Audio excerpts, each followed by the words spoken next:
Eu queria saber como é que foi o início da sua carreira. Eu vi que você estudou marketing, né? Uhum. Mas como é que foi esse momento para você? Na nossa área de marketing e comunicação, ela não é uma área muito marcada pela falta de mulheres, mas é marcada pela falta de lideranças femininas, né? E Sim. como é que foi para você esse começo de carreira? É, eu acho que tem, eu acho assim, sim, a área de marketing a gente tem, na pirâmide, né, na base da pirâmide a gente tem muita mulher, e aí você tem toda a Uhum, razão, à medida em que você vai buscando na liderança, você vai ter menos mulheres. Em todas as áreas a gente costuma ser deficitário em mulheres de maneira geral. uhum, RH, comunicação, você tem mais mulheres, né?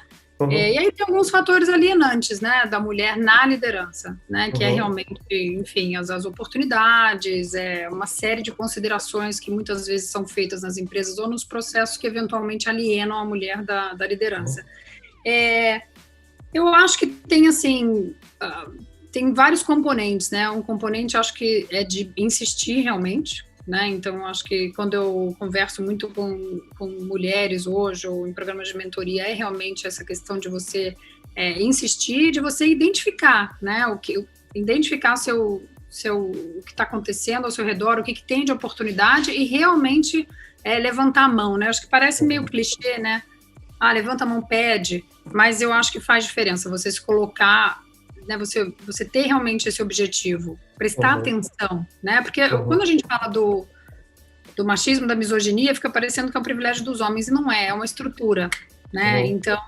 muitas vezes a gente também não se questiona a respeito de não estar sendo promovida, né, de ter um colega homem que está tendo, enfim, uma oportunidade que a gente não tem, então acho que a primeira coisa é realmente você se conscientizar, você definir aquilo que você também gostaria, aquilo que são os seus interesses, e aí levantar a mão e batalhar realmente, né, acho que insistir faz parte.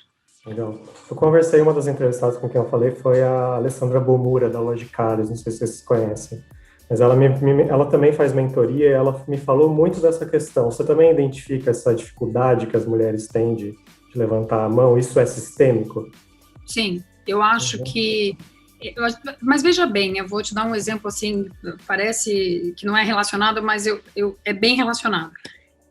Desde pequenas, né, assim, desde criança, a maneira como a gente cria meninos e meninas, eu uhum, acho que tem, assim, prejuízos para ambos, né, prejuízos para os meninos, onde você não espera vulnerabilidade, você não pode, né, não pode ter vulnerabilidade, não pode ter dúvidas, não pode ter uhum, outros desejos que não aqueles, né, pré-estabelecidos, e eu acho que para as meninas é bem semelhante, tá, então, assim, a falta até de oferta mesmo, de exposição a posições de liderança, né, de poder, né, que são termos que são associados para as mulheres de forma muito negativa, né, uhum, então, e exercer a liderança, especialmente para mulheres, não é um pouco mais difícil, né, você vê quando você tem uma candidata mulher na política, que o ataque é de gênero, né, que quase não uhum, se fala de política, nem de agenda, e se fala muito mais do gênero. Então, eu acho que sim, existe uma dificuldade, primeiro porque essa é uma estrutura generalizada, né? Assim, uhum, todos nós estamos dentro dela. Então, o machismo a gente acaba que compartilha um pouco esses valores também.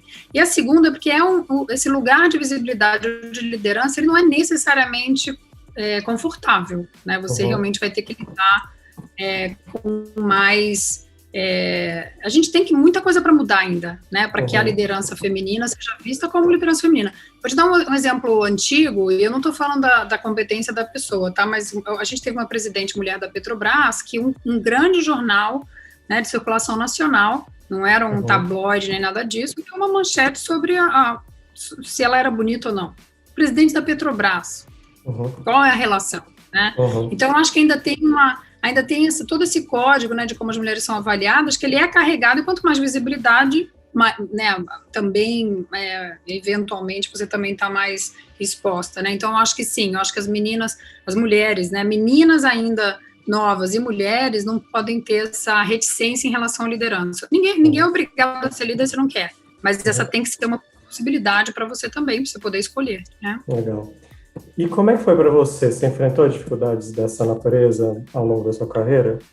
Olha que coisa interessante, né? Eu uso uma frase hoje em dia que a mulher chegou tarde em minha vida. Por quê? Na minha geração, né, eu trabalho já tem assim, mais de uns 25 anos, esse não era um tema, né? A gente não falava disso. Então, olha como a coisa, o buraco é fundo, né? Era difícil até identificar, porque isso não era um tema. Não se fala disso. Então, sim, havia várias coisas incômodas, desagradáveis e, obviamente, uma série de oportunidades que nunca nem eram oferecidas para mulheres, mas não era também um discurso que a gente poderia trazer para a mesa. Ao contrário, quanto menos você lembrar as pessoas aqui que você é mulher, mais fácil. E eu tive, por exemplo, eu vou dar exemplos mais práticos, né, senão fica parecendo também só uma coleção de frases. Uma vez me ofereceram uma oportunidade fora do Brasil e a própria pessoa que ofereceu a oportunidade me perguntou, mas e como é que você vai fazer com o marido? E como que você vai fazer com os filhos? E eu devolvi a pergunta, eu falei, mas se você tivesse... Isso é uma questão minha. Né? Então, assim, eu acho que a preocupação, obviamente, é bem-vinda, é genuína, mas em relação à mulher, você achar que você tem que resolver a vida pessoal dela, ou eu não cheguei a te oferecer isso, porque isso também já aconteceu, porque você está com um filho pequeno e eu achei que você não se interessaria. Eu falei, não, mas essa decisão é minha. Você me oferece e eu defino se eu sou capaz de lidar com isso ou não.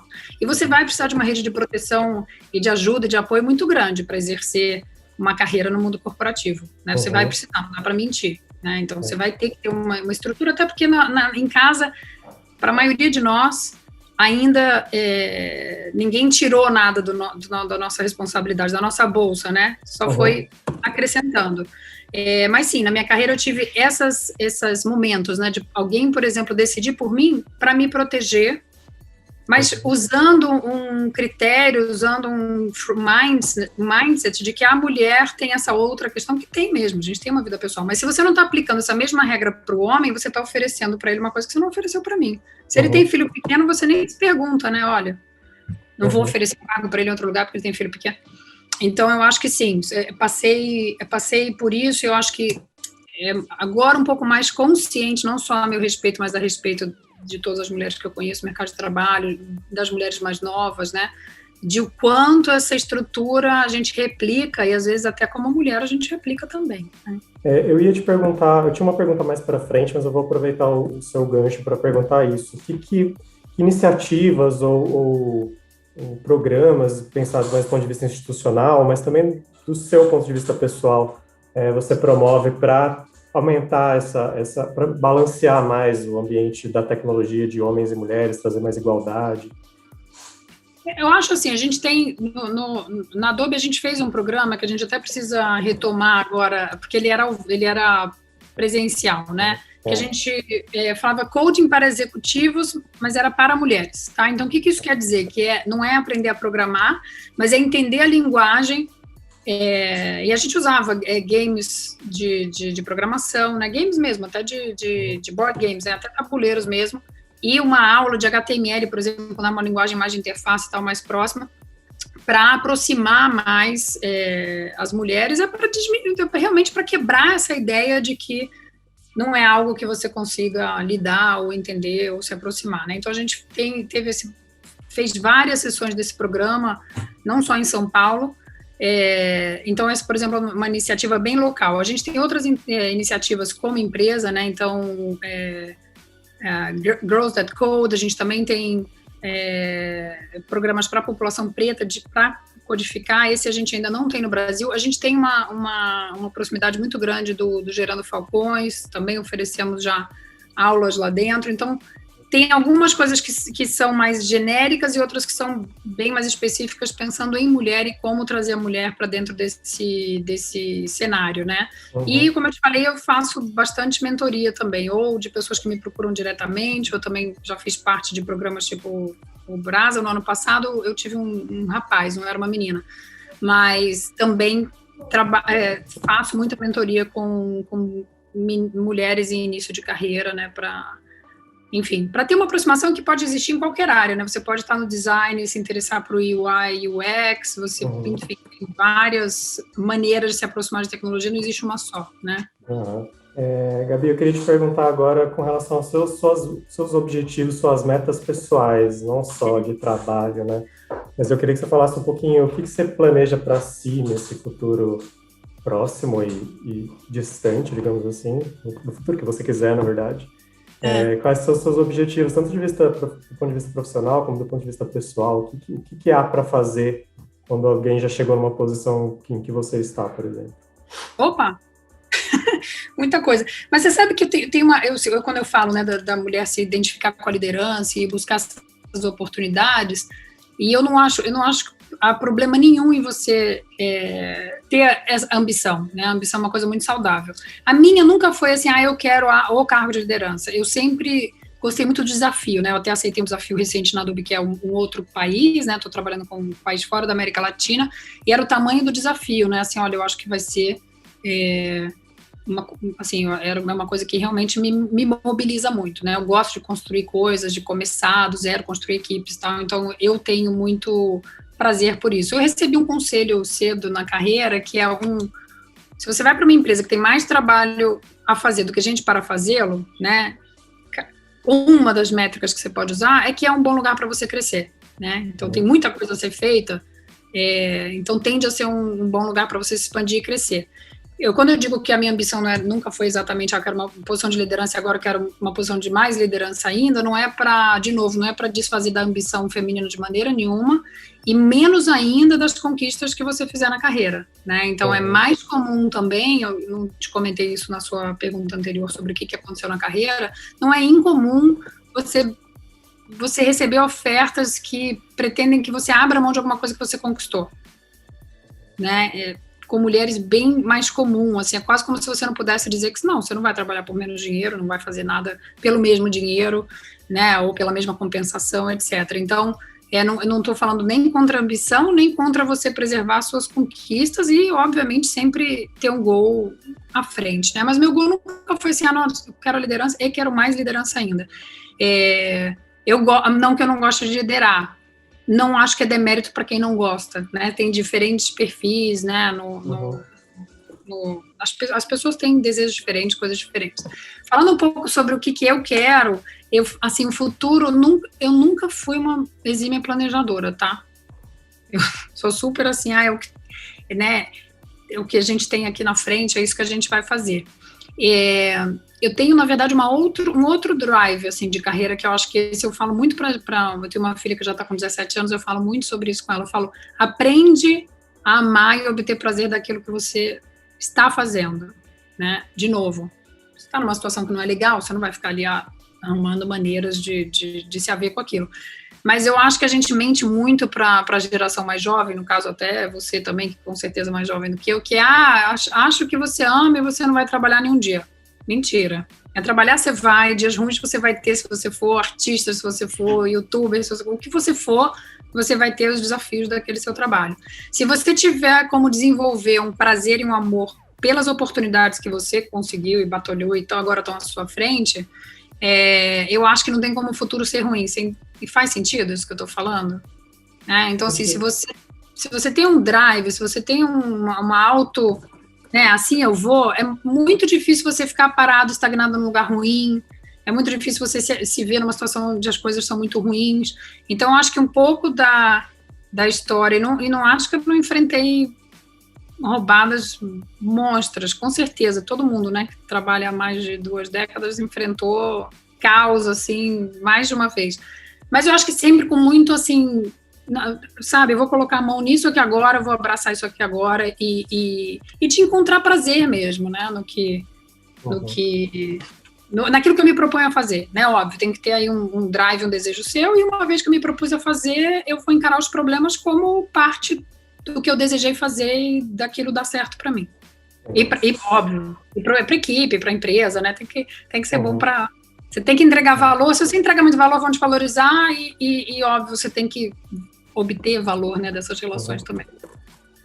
Gabriela, eu queria te fazer um último pedido, que é uma pergunta que você já respondeu ao longo de toda a entrevista, mas eu queria que você sistematizasse isso com uma resposta direta, assim. Que conselhos ou que sugestões você daria para as mulheres que gostam de tecnologia, pretendem entrar em tecnologia, que não necessariamente, que também querem ser lideranças em tecnologia, mas que não necessariamente estejam pensando nisso agora, mas no sentido de que elas vão enfrentar dificuldades, que você também mencionou, mas eu queria que você dissesse como perseverar, como ser mulher e se dar bem na indústria da tecnologia, numa empresa de tecnologia. Tá. Então, a primeira notícia para todo mundo na tecnologia ou não é que tudo a gente está numa outra plataforma. A plataforma hoje é tecnologia. Assim como houve a Revolução Industrial, a gente está nessa outra. Então, tudo é tecnologia. Se não é ainda, está ou vai virar ou vai morrer, né? E eu não estou defendendo, estou apenas dizendo que é isso, né? Então, todo mundo trabalha com tecnologia, né? Ou vai estar atravessado pela tecnologia, mesmo na saúde, né? A gente viu que a própria Covid acelerou aí uma série de questões relacionadas à tecnologia, mesmo numa área de saúde, para dar um exemplo que não estaria diretamente ligado à tecnologia. Tudo é ou vai virar tecnologia, né? Então, acho que esse é o primeiro ponto importante para todo mundo, independente da sua área de interesse, busca aquilo que eu falei, né? Não existe só um tipo de tecnologia, existem inúmeros tipos que estão à disposição, e quanto mais relação tiver com aquilo que você gosta ou está fazendo, óbvio, mais fácil vai ser para você absorver. Então, eu nunca vou dar o conselho de, vai estudar programação, né? Não acho que é essa a relação que as pessoas têm que fazer. Eu acho que a relação é mais assim, bom, qual é a tecnologia que tende a atravessar isso que eu estou fazendo hoje? E como eu posso aprender sobre ela e me envolver com ela, né? Então, acho que isso é muito importante. Se a pessoa ainda é bastante jovem, aí eu sugeriria realmente buscar, e no Brasil tem muita coisa na área de educação online, com bons preços, gratuito, ofertas dos inúmeros lugares, ou a bons valores, para você realmente estudar. Eu acho que vale muito a pena. Eu sou uma estudante eterna. Eu estou entregando um trabalho agora em neurociência, uma pós-graduação de neurociência, não tem uma relação direta com tecnologia, também tem, porque foi a tecnologia que também permitiu, né, uma série de descobertas, mas eu acredito em estudar e aprender, eu acredito, o mundo, né, é assim, a gente vai ter que aprender para sempre. Então, meu conselho para quem hoje está começando na carreira, ou tem interesse, ou mesmo para quem não tem, né, um interesse direto, ainda não sabe que tem, é tudo tecnologia, está prestes a ser, né, atravessado, envolvido, ou virar pura tecnologia. Busca aquilo que está, né, identifica aquilo que está perto, que vai ter esse impacto, e começa a se envolver. E eu acho que tem muita oportunidade realmente para estudar, e que eu recomendo fazer, porque aprender é muito gostoso, né? E você pode aprender uma coisa aqui que parece não ter nenhuma relação, e o seu cérebro vai usar aquilo de alguma forma em várias outras áreas, né? Eu acho que eu adoro, eu tenho um prazer enorme em aprender. Legal. Gabriela, muitíssimo obrigado por essa entrevista e pelo tempo dedicado. Um prazer falar contigo. Eu que te agradeço. Um prazer também. Olha, muita saúde aí para você e para sua família. Para vocês também. Os pequenos. Tudo de bom aí nesse ano. Obrigada a você. Muito tchau, tchau. Obrigado. Valeu, gente. Tchau, tchau.